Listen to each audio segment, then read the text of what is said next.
Welcome back to Unlock with Daryl L. Davis. This is a Sharkles Media Vault production. Today we'll be going into phase 4 of my journey into the concrete jungle. But before we go into phase 4, make sure you like, subscribe, and share our content that we will be bringing to you. In phase 1, remember, it was the shock. Phase 2 was learning. Now, phase 2 was adjusting to incarceration. Phase 3 was learning to walk by faith. Today is going to be phase 4, where we're hungry from home. Those years will be from 2011 to 2015. Wow, man. We just went through a lawsuit in 2010. We had been transferred to the Michael unit. We were beginning to settle in. The journey was starting to progress. We had found our mother. She was coming to visit us regularly. We were back on the radio, and we were really digging ourselves off into law, litigation of wanting to go home. Everything was about going home. We're very focused at the time. At that time, parole wasn't letting anybody go. And the learning to walk by faith got us to being hungry for home, because as we began to fight for our freedom, we remembered that a lady had wrote the parole board for us in 2000. Her name was Linda Carol Cruz. She began me on my spiritual journey in incarceration. And we went back and we found that letter. And that was the first letter to the beginning of our parole package. I wasn't coming up for parole until the year of 2015. So I was a few years away. But I began to prepare my parole package. I got all my certificates from Bible study, from attending classes, from teaching classes, from church programs I was in, from Kairos, pure education classes that I was in. I taught many of those classes. Overcomers. Brother Mel Gibson was very inspiring toward getting me home. Taught me the word of God, ministered to me once a week when he was able to. He'd come up in that prison bringing the word. I stayed in two places. I stayed in the law library and I stayed in the chapel. Those two places brought me up out of there at my first parole. God was tremendously good to me. So as I began to intertwine this together and begin to come out, things began to change in my life. I'm trying to get the money that I won in the lawsuit. The state not trying to pay me, so I'm litigating that. I'm being hit there, but I'm not giving up. Putting together parole plans, helping other inmates with things. You come to me, Major got you. He gonna do everything but a code 20. Don't go to him with no code 20 because he ain't gonna mess with you on that. But anytime I had a problem, or inmate had a problem with an officer, I was there for him, writing grievance, stepping in the gap. So I believe that's where my advocate started at, protecting other men. When I first went to prison, they had what they call a beat-em-up squad, where you couldn't even go to breakfast. They would just take you and just throw you down and kick your teeth out. Inhumane conditions down there. And wasn't very many people litigating, although it was a few. And I stepped in, I went to litigate and defending inmates in there from wrongdoing. But if you put yourself in a position there, you have to deal with that. So we began to move through the system. So 12 come, and my mother began to come see me more regularly. In 2008, I came face to face with the man that robbed my mother, and I was able to forgive him. So that transfer over to other visitation throughout those years from 8 all the way up into 13, when my mother came and told me that she only had 6 months to live. My walking by faith had me hungry for home, and I didn't know my mother was going to die on me in prison. That was my whole fight, to get to her before she did die, but unfortunately that wasn't God's plan. So the day that my mother came to tell me that she only had 6 months to live was on October the 5th of 2013. And at that day, we were sitting down there, and my brother had brought her, And my brother's always the bearer of bad news, right? So he began to tell my mama, tell him. Mom said, boy, be quiet. He said, tell him. If you don't tell him, I'm going to tell him. So my mother tell me. I said, well, tell me what? She said, well, they only give me 6 months to live. But it was less than that. She didn't want to tell me what the truth was. But she had got it out that she was going to die. So at that time, the guy that robbed her, him and his mother came over to the table, and they saw tears running down my face and my mother's face, and they would begin to ask what was wrong after they gave their pleasantries. And we told them. And when I look back, I see that God allowed all of us to come together. When we saw my mother for the last time, me and Pat. So that wasn't something that could be scripted. That was only from God. Because he could have had a visitation the next day. Or my visitation could have came the next day. But me and Pat saw my mother together for the last time after she told us that.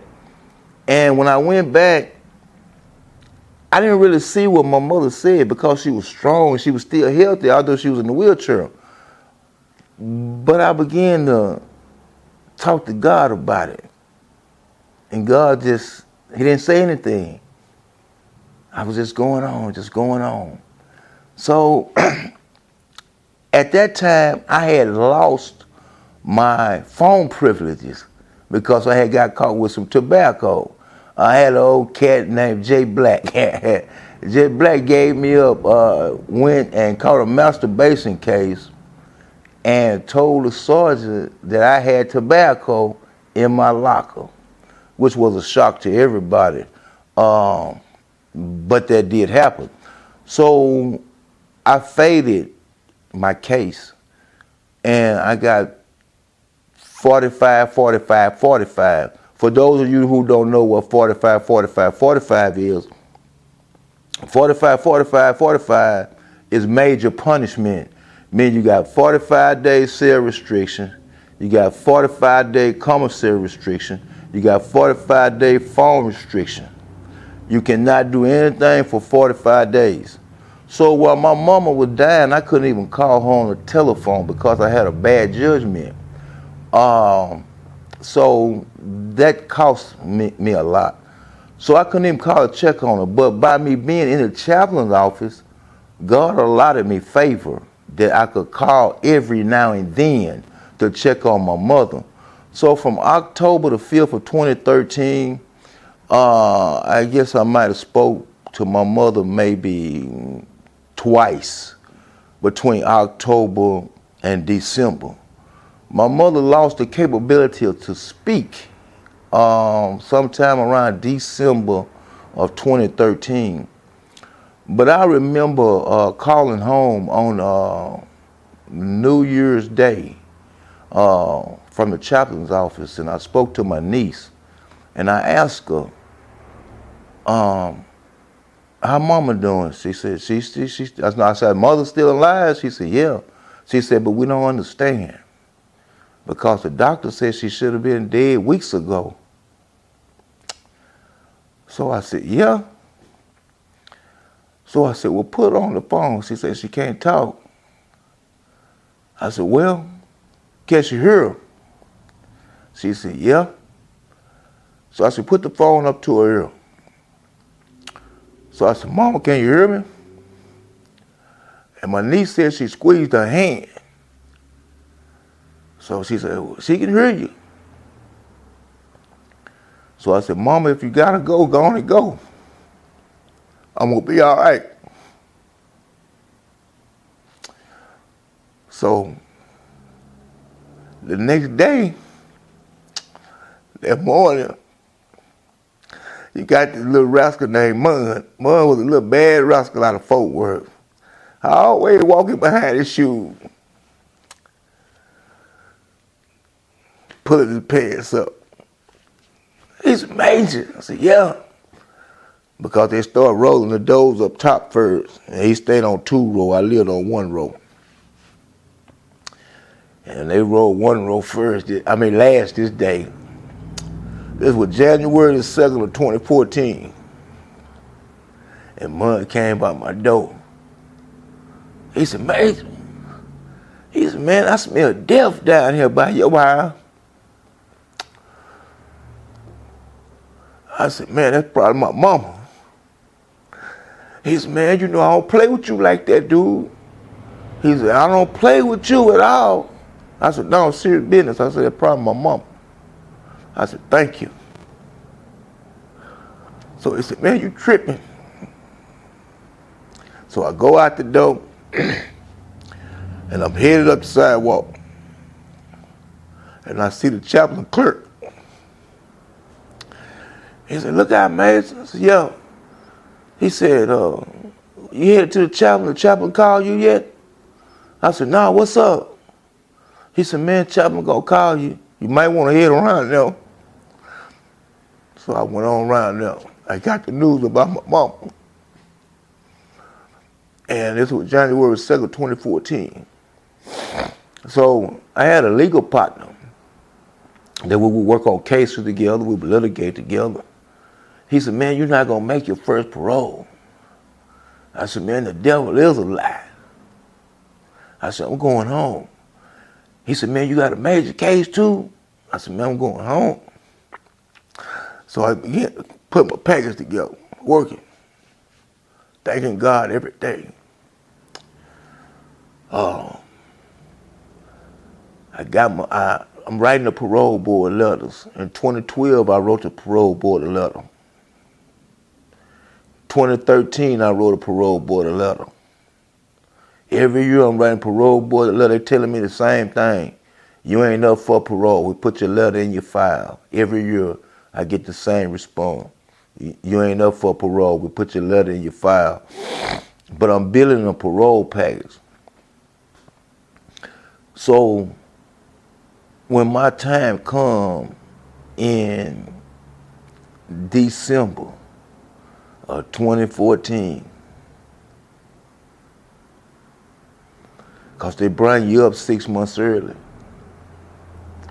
In 2014, I submitted my package, and I asked to speak to the commissioner. And I began to walk around that unit, helping men, intervening, getting myself together for a world that I didn't know it even existed because I had been gone so long. And everybody around me was getting set offs. But I knew that I was going home. So one day, I got what they call a lay-in. Meaning you got an appointment. So I had wrote a letter to see a particular commissioner because the commissioner was from my hometown, and I thought in my mind that I could get favor. So when I got this lay-in, I was in joy. I got that lay-in. I'm going to see this commissioner. So the next day, I go, and the commissioner's not there. It's his boss, a board member, and it's a woman.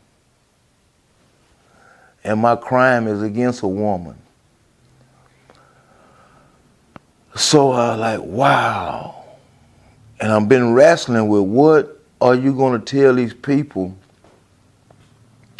when they ask you about your case? My case never happened. When this man asks you about this case, what are you going to tell him? I don't have the answer for this here. But lo and behold, when I go up there, it's not even a man, it's a woman. So as I began to talk to her, I asked her, could we pray? She said, sure. So I prayed with her. And then I told her, I said, ma'am, 18 months ago, I had a case for some tobacco. It was a major case. I got all my custody back. My class back. I never lost my custody. I got my class back. She said, for some cigarettes? I said, yes, ma'am. She said, don't even worry about that. She said, all y'all need to be smoking in here. And that was like a big relief. So she began to talk to me about me. And I began to talk to her about me. And we went on for about maybe an hour or an hour and a half. And that woman said, Mr. Davis, I'm going to go back. And I'm going to tell the commissioner that I met with you. Because he sent me out here to see you. And had your people to call Austin next week. And you will have an answer. I said, yes, ma'am. She said, good luck. I walked out that door, and that lady never asked me about that case. That was God's grace. That was on a Thursday. The next day was a Friday. I went to the education department to talk to one of my friends, and I asked them to look on the computer to see if they was gonna let me go home. He said, man, you just seen them people yesterday. They don't have no answer for you that quick. I said, just do it for me. So he said, all right, I got it. So that was that morning about 8. By 11, I went back. He hadn't done it, but he said he was going to do it. 1 o'clock, I went to a class. The class was over about 3. I seen him out there on the sidewalk, walking up and down the sidewalk. And I said, Bowman. He said, yeah. He said, maybe they're going to let you go. Got an F-1. That's the highest paper that you could get coming up out that system. I did everything that I could to come out. And by God's amazing grace, I entered society on June the 5th of 2015. And God had been tremendously good to me. Man, this has been phase 4 of my journey in incarceration. Thank y'all for watching.